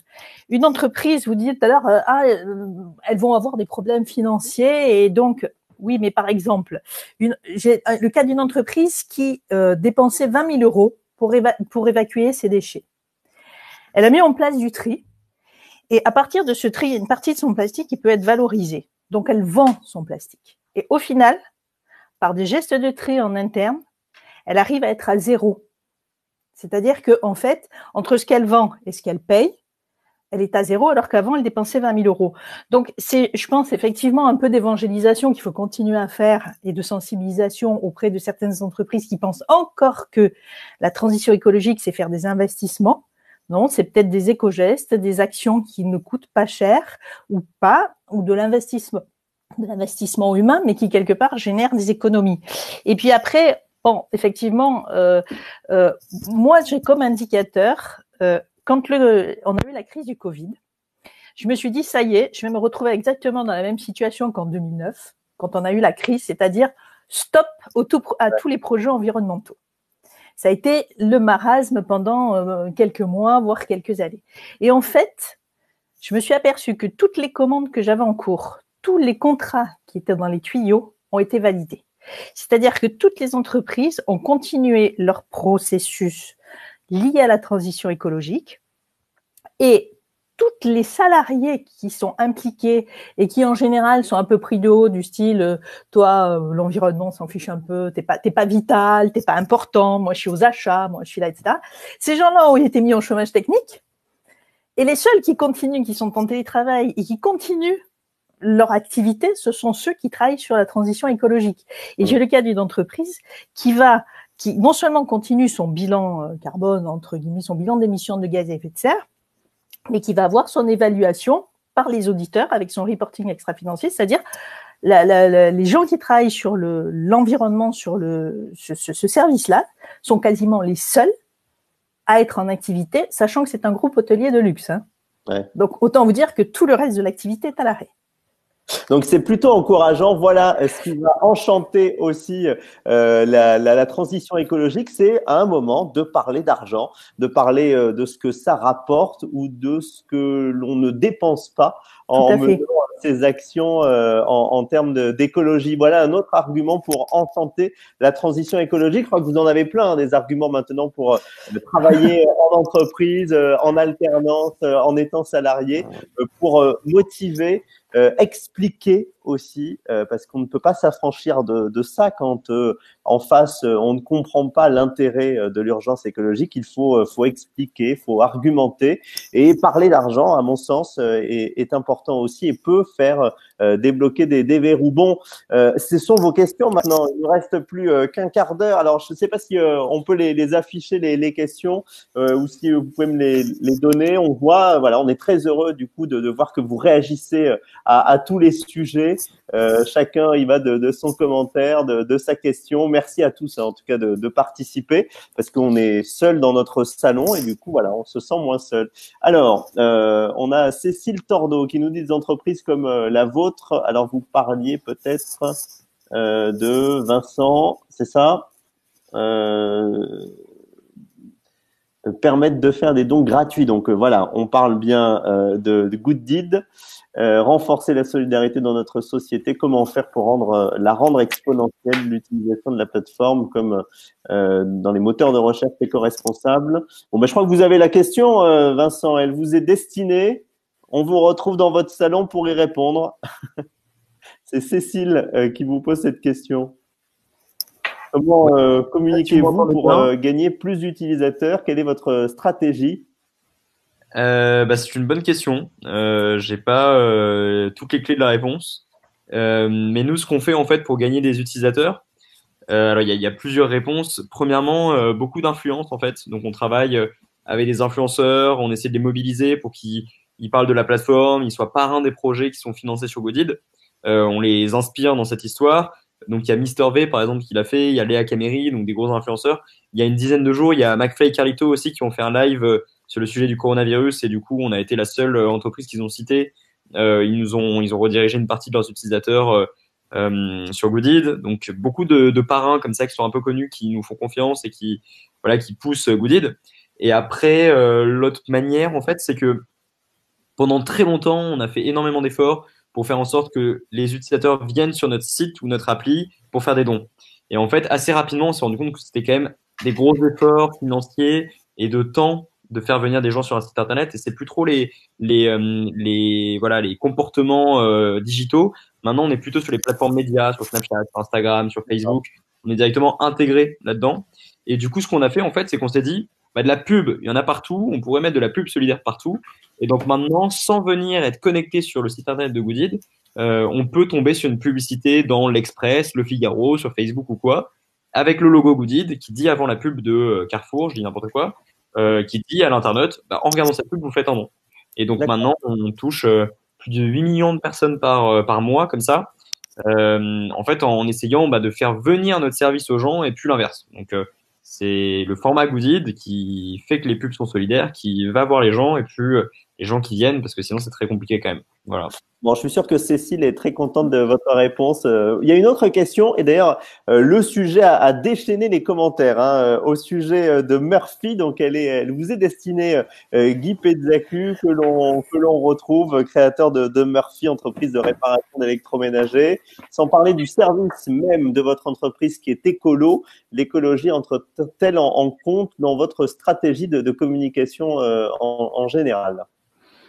Oui, évidemment. Enfin, je pense que c'est un sujet qui est très porteur et on serait bête de ne pas communiquer dessus. Après, on le fait pas juste parce que c'est une affaire commerciale. On le fait parce qu'on en est convaincu et que c'est notre rôle de le faire. Donc, on a une newsletter où on met à disposition on envoie régulièrement des conseils en entretien aux clients qui sont inscrits sur notre newsletter. Du coup, je vous invite à le faire. On envoie des petites vidéos, des tutos. On le fait aussi sur notre page Facebook et sur notre Instagram. Et on essaie de le faire de manière très honnête. En fait, ce qui est hyper dur aujourd'hui, c'est de distinguer le greenwashing de la vraie communication écolo. Et donc notre enjeu, c'est vraiment d'aider les gens et de leur apporter le service qu'ils veulent. Alors justement, vous parlez de greenwashing. J'aimerais bien avoir votre sentiment, votre analyse, votre expertise, Constance Legrand, puisque vous accompagnez avec votre agence des entreprises. Vous les mettez en garde. Vous avez parlé tout à l'heure d'honnêteté, de franchise. Dites ce que vous faites, dites-le clairement, même si vous avez fait fausse route, faut le dire. C'est une crainte aujourd'hui où on vous demande encore de repeindre en vert quelques actions d'entreprise, où c'est devenu une réelle crainte parce que le consommateur est de plus en plus attentif. Je crois que j'ai pas la possibilité d'ouvrir ma caméra. On vous entend. Très bien. Ok. Oui, c'est une crainte de la part des entreprises dans certains, notamment, c'était le cas beaucoup dans la grande consommation et maintenant ça s'élargit vers d'autres secteurs. Les entreprises, je pense notamment à des secteurs comme la cosmétique dont on en a parlé tout à l'heure, effectivement, sont très sur la défensive à se dire on sait jamais ce qui va nous arriver demain matin dans les médias et de quoi on va encore nous accuser. Et vraiment, notre conseil, c'est de dire que si on est dans une posture comme ça, uniquement défensive, on peut pas être crédible puisqu'on répondra toujours dans l'urgence, toujours en ayant l'air de pas préparer ses arguments ou de les sortir au dernier moment. Ça peut pas fonctionner comme ça. En tout cas, c'est pas crédible auprès des médias, ni dans les contenus qu'on va pouvoir produire pour nos clients.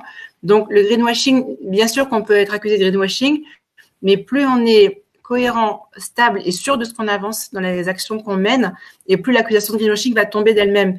En fait, c'est comme quand vous n'êtes pas sûr de ce que vous dites en général dans la vie et que vous savez que la personne en face a des arguments que vous ne pouvez pas réfuter. Là, vous êtes mal à l'aise et là, le greenwashing, forcément, ça va arriver. Alors que si vous dites, comme je crois Adidas, par exemple, avait lancé des baskets recyclables, mais avait dit, voilà, on lance ces baskets, ça représente, je crois, une toute petite partie de notre production. Ouais. Vous entendez ?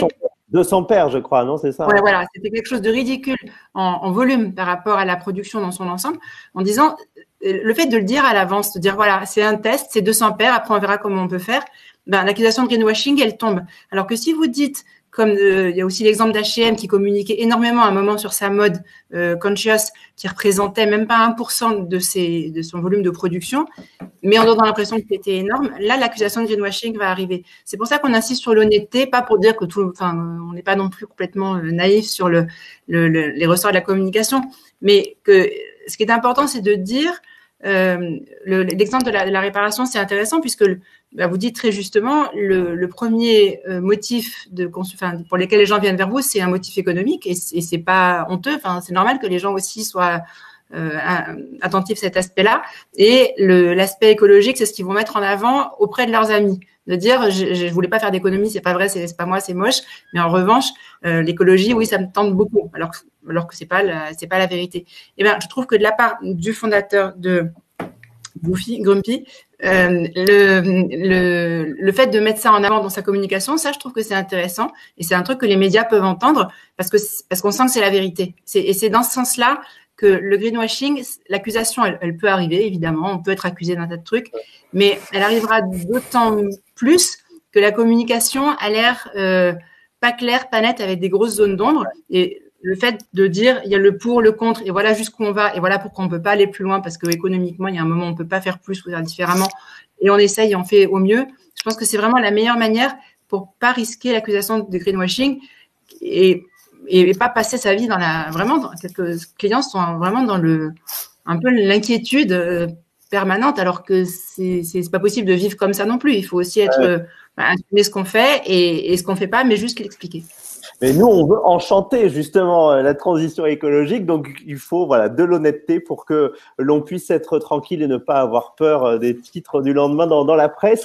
C'est Murphy, l'entreprise de réparation. Murphy, pardon.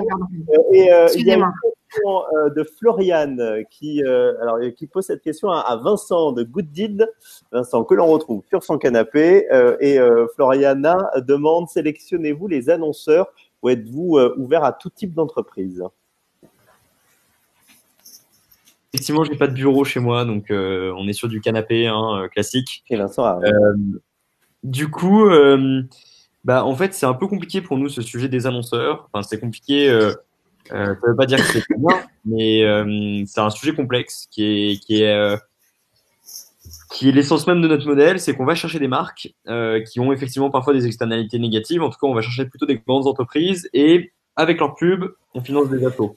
Du coup, on essaye toujours, et ça c'est le point principal, de trouver des entreprises qu'on va matcher avec une asso qui leur correspond. Donc, on va pas financer par exemple des projets de lutte contre l'obésité avec McDonald's par exemple. Ça ne ferait pas de sens, ne serait-ce que pour le grand public, pour les donateurs, pour la marque et pour l'association. Et après, on a plusieurs critères de sélection. Une fois qu'on a réussi à trouver une cohérence entre le projet de l'association et la marque, c'est d'abord, nous, l'équipe Goodid, est-ce qu'on est prêt à travailler pour cette entreprise ou pas? On a toujours des débats dans l'entreprise et on se voit tous les lundis matins pour parler de ce genre de sujet. Par exemple, on n'a pas accepté de travailler avec des entreprises comme Bayer ou comme BlackRock ou d'autres entreprises comme ça. Donc, il y en a déjà, nous, en interne, on fait une sélection. Deuxièmement, il y a une sélection qui se fait au niveau des assos. Parce que quand on prépare un partenariat avec une entreprise, il faut lui présenter des projets d'association. Et donc, on va voir les assos et on leur dit, il y a, n'importe quoi, Adopte un mec qui veut financer un de vos projets. Est-ce que vous êtes d'accord? Et je prends l'exemple d'Adopte un mec. Par exemple, c'est une entreprise avec laquelle on travaille, avec laquelle on a eu au début un petit peu de difficulté à trouver des projets d'association. Nous, on était d'accord chez Goodid parce qu'on a cette culture digitale et qu'on n'avait pas de problématique en interne à travailler avec Adopte un mec. Par contre, il y a des associations qui n'étaient pas d'accord. Du coup, on propose à d'autres associations jusqu'à ce qu'il y en ait qui soient d'accord ou non et que ce soit bien en accord avec leurs valeurs. Et par exemple, cette campagne a posé aucun problème pour les internautes et tout. Donc, il y a, je dirais, 3 types de sélection. Nous, en interne, les associations et après le grand public. Les internautes, s'ils souhaitent pas voir une publicité, c'est jamais quelque chose qui est intrusif ou obligatoire. C'est l'internaute qui choisit à la fin si oui ou non il veut voir la publicité. Donc, s'il souhaite pas voir la publicité, il peut ne pas le faire. Le problème, c'est qu'au bout d'un moment, si on est extrêmement vigilant aux entreprises avec lesquelles on travaille avec aucune. Et du coup, on n'aurait pas tout cet impact aussi pour les associations derrière. Donc, alors, Vincent, vous pas gardez la caméra actionnée parce que je crois qu'on a une autre question de Cécile. Quel montant avez-vous pu reverser à des associations en 2019? Combien d'utilisateurs vous faudrait-il pour pouvoir reverser 1 million d'euros aux associations? Alors, on a déjà reversé plus d'1,7 million d'euros aux associations. Donc là, juste pour le coronavirus, en 1 mois et demi, on a reversé plus de quasiment 145 000 euros, je crois, pour vous donner une idée de ce qu'on est capable de générer avec les publicités. Donc, j'ai vu d'autres questions. Oui, ça dépend vraiment du nombre d'internautes et du nombre d'utilisateurs qu'il va y avoir sur la plateforme. Après, il y a une partie des publicités qui sont diffusées aussi sur d'autres éditeurs, donc à l'extérieur de la plateforme. Et du coup, là, ça dépend aussi du nombre de fois que la publicité est vue. Donc, on a vraiment besoin de toutes ces petites actions pour que derrière, ça fasse une grosse action, qu'on arrive à financer les projets. Voilà, pour financer 1 million d'euros de projet, c'est ce qu'on fait à peu près maintenant annuellement. Et notre objectif, c'était de doubler cette année. Là, la crise fait que ça va être peut-être un peu plus compliqué parce que le marché de la publicité est un peu plus tendu, disons.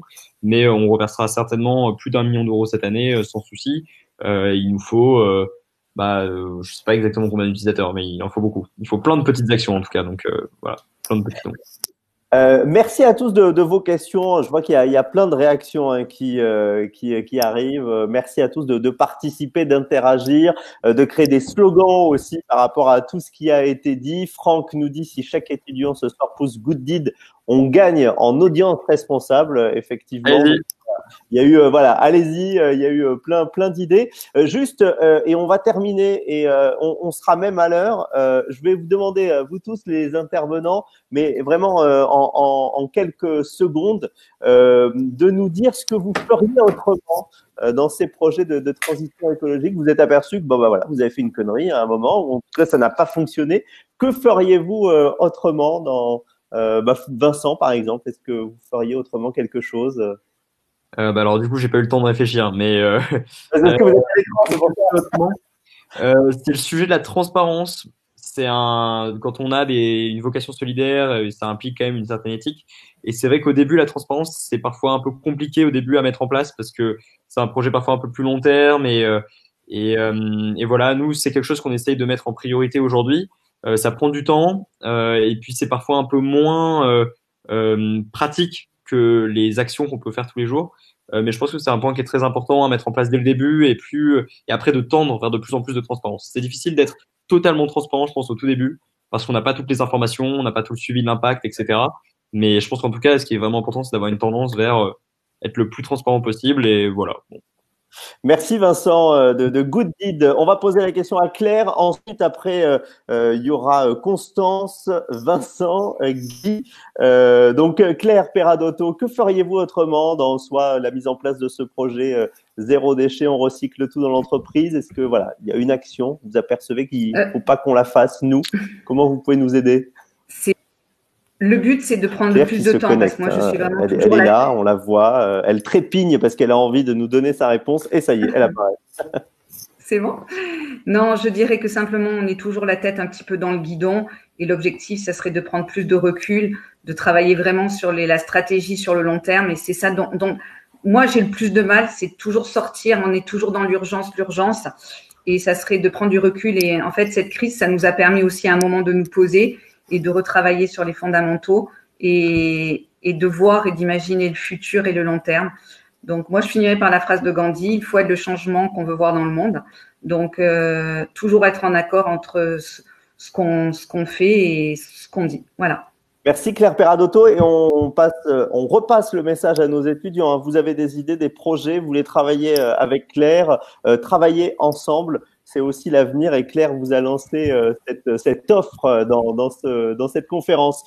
Guy Pézacu, vous, que feriez-vous autrement? On rappelle que vous gérez l'entreprise Murphy, vous l'avez créée. Là aussi, hein, ça peut nous aider. Vos erreurs vont nous aider. Autrement, là, ce que j'ai vu pendant la crise, c'est qu'aujourd'hui, pour vous donner un ordre de grandeur, chez Murphy, on est 75 salariés. Et ce que je ferais différemment, c'est que je travaillerais encore plus avec l'ensemble de l'équipe sur les gens, et notamment la gouvernance et la répartition du capital chez nous, pour faire en sorte d'avoir des salariés qui soient encore plus impliqués dans le projet, parce qu'ils ont démontré, en tout cas pendant cette crise, une énorme force de volonté, et je pense que c'est ce qui fait la différence entre les boîtes qui vont s'en sortir et celles qui s'en sortiront pas. Vous apercevez comme à chaque fois, on s'aperçoit de nos erreurs et on va vers quelque chose de super positif. Merci de ce message, Guy Pézacu de Murphy. Florent, vous, que feriez-vous autrement? Bonne soirée, merci Guy. Que feriez-vous autrement? Vous êtes aperçu dans la gestion d'un projet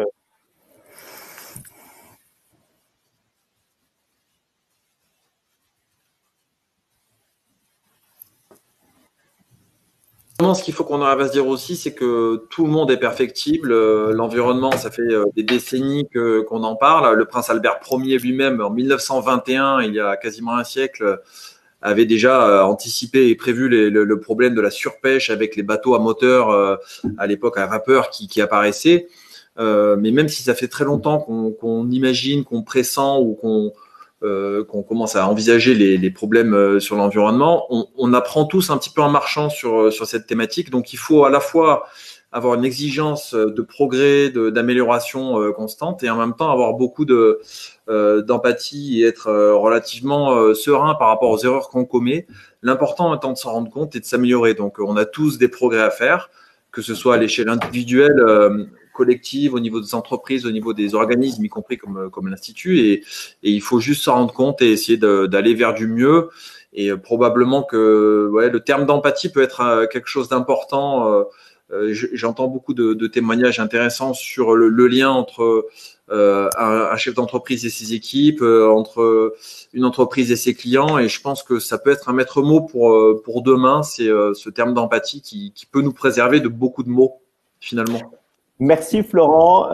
Constance Legrand de l'agence Beyond, là aussi, un faux pas qui nous rendrait service à nous, un constat que vous auriez fait dans la gestion d'un dossier, d'un client, dans la gestion de votre agence? Ouais, on a peut-être. Ce qui arrive, et on terminera par vous, Nathalie, donc préparez-vous.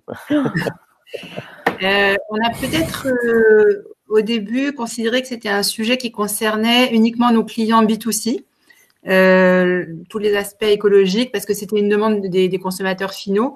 Donc, on s'est beaucoup, dans nos propositions d'action, centré sur ces clients-là, ceux qui vendaient au grand public. Et on s'est rendu compte que on a aussi beaucoup de clients B2B qui sont dans le conseil, dans la formation, dans les ressources humaines, dans le conseil en management, des choses comme ça. Et que finalement, ils étaient concernés, pas de la même manière, mais qu'ils étaient concernés aussi, ne serait-ce que parce que toutes les entreprises utilisent des outils digitaux. Le digital est une source de pollution considérable, qui est maintenant considérée comme telle par une grosse majorité de Français, enfin de gens dans le monde, et que c'est pas parce que vous faites pas des produits qui génèrent des déchets que vous pouvez vous affranchir de ces préoccupations écologiques et sociétales.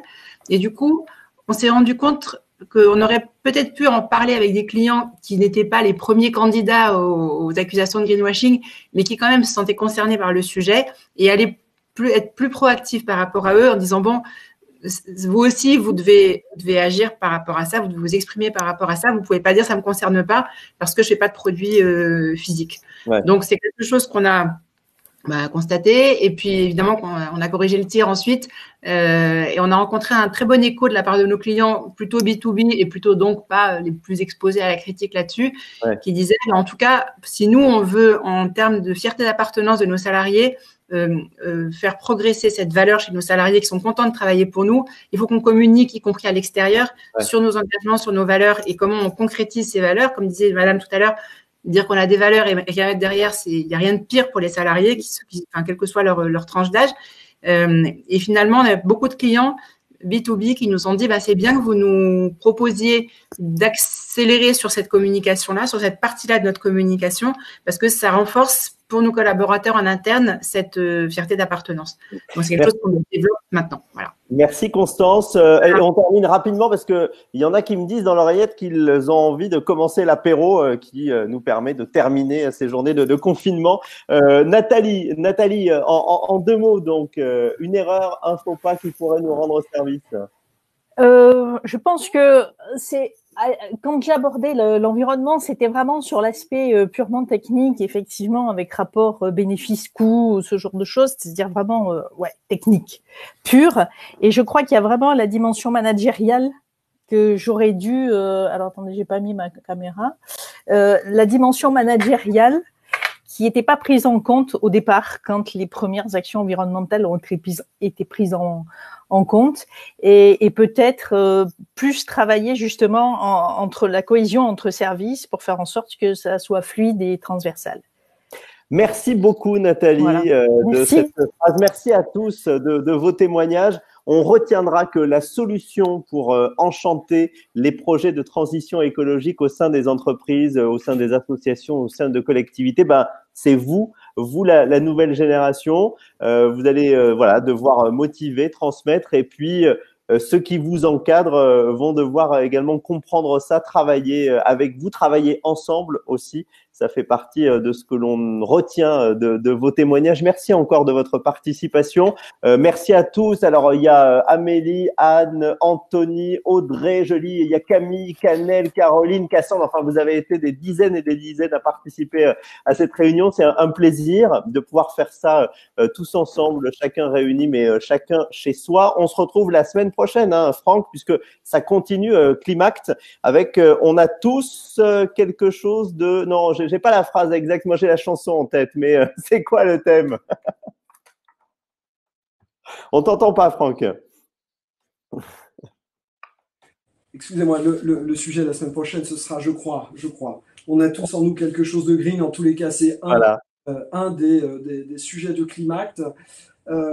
J'aurais juste un mot de la fin et très rapide. Je voudrais remercier d'abord toi, Nicolas, parce que tu es vraiment un excellent animateur. J'ai trouvé cette émission ce soir vachement intéressante. C'est plus qu'un webinar, c'était une vraie émission et je reconnais là ton toucher journalistique et merci beaucoup de cette aide encore une fois. Tu nous es très précieux à Media School et en plus je sais que tu as beaucoup de valeurs éco-responsables, que c'est des choses qui te motivent et qui te touchent. Donc pour toi c'était aussi certainement un plaisir de nous aider ce soir. Je voudrais remercier tous les participants. J'ai pris un pied total.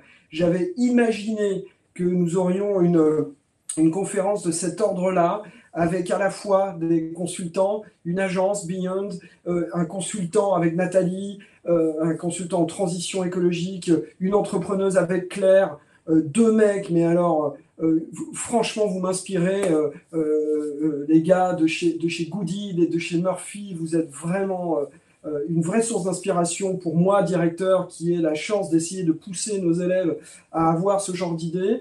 Je vous dis par ailleurs qu'au sein de cette école, on a corrigé enfin on n'a pas corrigé, on a assisté à un nombre de présentations qui feront l'objet dans quelques jours lors du Climact et de l'enchaînement de nos conférences Climact, un challenge Graines de Green, où j'invite pour le coup Murphy et Goodid, dont j'oublie les prénoms, excusez-moi les gars, à venir nous rejoindre dans le jury, parce que vous allez voir que chez Media School aussi à Nice, il y a des propositions qui sont très très belles pour monter des nouveaux business et des nouvelles idées de systèmes complètement vertueux. Je crois que le mot est posé ce soir, c'est cette vertuosité qui est à mettre en avant dans tous les projets qu'on a vus. Je rejoins Claire quand elle dit on n'a jamais le temps de bien le faire. Je rejoins, bravo pour cette question à la fin, qui est de dire quelle erreur, on fait forcément des erreurs, c'est le concept même de transition. Donc, enchantons la transition, acceptons nos erreurs, acceptons nos doutes. Merci Constance qui parle de cela et qui dit il faut absolument aider les entreprises à avoir confiance dans ce qu'elles ont à dire, à être pleinement honnêtes, etc. J'ai retenu aussi qu'à un moment donné, on aurait presque pu transformer enchantons par accélérons la transition. Je ne sais plus à quel moment c'est venu, mais en tous les cas, faisons les deux, enchantons-la, accélérons-la, et merci à tous d'avoir été là ce soir. Je vous salue mes chers étudiants, je te remercie beaucoup Nicolas, je remercie mon équipe, Marie-Chantal et Sarah et Laurent qui ont permis à cette soirée d'être mise en place. Bravo et Bravo. À la semaine prochaine. Merci d'avoir été là. J'espère que tout se passe bien pour vous, qu'une personne n'est malade chez vous. Et bientôt un début de déconfinement. Nous ne nous retrouverons pas au campus. C'est désormais décidé. En revanche, peut-être au détour d'une petite balade en ville, aurons-nous le plaisir de nous croiser les uns et les autres. Merci. Laurent, je te laisse le soin de couper cet enregistrement. Vraiment, Nico, merci.